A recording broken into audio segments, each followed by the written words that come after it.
উনি class টিচারে suspend করে আমাদের কি দিল উনি? আমাদের যে বাচ্চা দুইটা বছর যে ক্ষতি হয়ে গেল, এই বাচ্চা দুটো দায়ভার এখন কে নিবে? আমরা জানতে পারছি কালকে বেলা 3টার সময় জানার সাথে সাথে আমি স্কুলে ফোন করছি। ফোন করার পর ওনারা বলছে যে আপনি টেনশন করেন না। আমি বলছি যে আমি কি আসবো? বলছে যে না, আসার দরকার নাই, আমরা বোর্ডে যাইতেছি, বাচ্চাদের নিয়ে যাই আপনাদের ফয়সালা আমরা করে দিতেছি। তারপর ওনারা আমাদের দুইটা বাচ্চাকে নিয়ে বোর্ডে গেছে, যাই রাত 9টা পর্যন্ত বোর্ডে বসায় রাইখা 10টার সময় আমাদের বাচ্চা নিয়ে ওনারা ফেরত আসছে। আসার পরে আমাদের বাচ্চারা তো কান্নাকাটি করে বাসায় করছে। পরে আমরা গার্জেনরা সবাই মিলে, 2 গার্জেন মিলে আমরা এখানে আসছি। আসার পর আমাদের ঢুকতে দেয় না স্কুলে।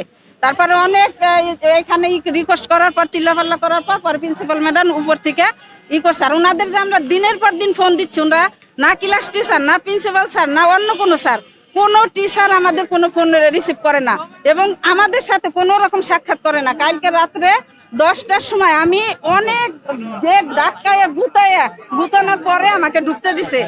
তারপরে যখন অনেক লোকজন এখানে জড়ো হয়ে গেছে, তখন ওরা আমাদের ঢুকতে দিছে যে লোক জানাজানি হয়ে যাবে। তারপরে আমার ভিতরে নিয়ে বলতেছে যে আপনারা একটা কাজ করেন, আপনারা কাউকে জানাজানি করবেন না, জানাজানি করলে আপনাদের বাচ্চারা পরীক্ষা দিতে পারবে না। আমি আপনাদের বাচ্চাদের ব্যবস্থা করতেছি না, এগুলা সব নিষেধ করছে প্রিন্সিপাল ম্যাডাম নিজে। বলছে যে কোনো মিডিয়া বা কোনো কিছু কোনো জায়গায় আপনারা জানাবেন না, এবং চিল্লাপাল্লা করলে আশেপাশের লোকজন জানবে, স্কুলের একটা বিশৃঙ্খলা সৃষ্টি হবে।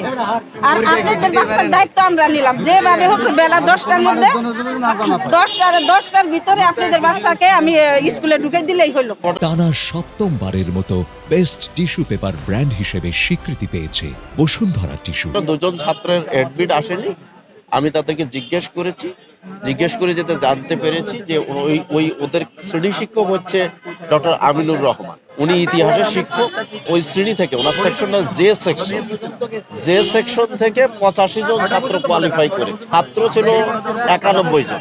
91 থেকে বাকি 6 জন কি হয়েছে, তারা ডিসকোয়ালিফাই করেছে টেস্টে। তো ওখান থেকে 2জন ছাত্রের নাম ভুলক্রমে চলে আসছে। এইটা আমি যেটা জানতে পেরেছি যে উনি যে শ্রেণী শিক্ষক যে ডক্টর আমিনুর রহমান, তার মানে অবহেলা বা নেগলিজেন্সের জন্য এই ঘটনাটা ঘটেছে। সেজন্য আমি জিজ্ঞেস করেছি যে আপনারা কি ব্যবস্থা নিয়েছেন তার বিরুদ্ধে। এইরকম একটা সেন্সিটিভ ব্যাপার, যে ছাত্রদের লাইফের ব্যাপার, তাকে অলরেডি তারা এখান থেকে সাসপেন্ড করেছে সাময়িকভাবে।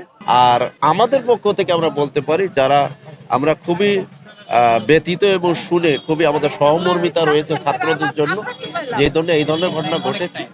এবং তারপরও যদি এখানে গার্জিয়ানরা যদি আমাদের কাছেও কোনো অভিযোগ দেয়, আমাদের এন্ড থেকে যদি দেখার যে আমরা দেখবো যে আমাদের আইনিভাবে আমাদের যে ব্যবস্থা নেওয়ার প্রভিশন আছে, আমরা সেভাবে ব্যবস্থা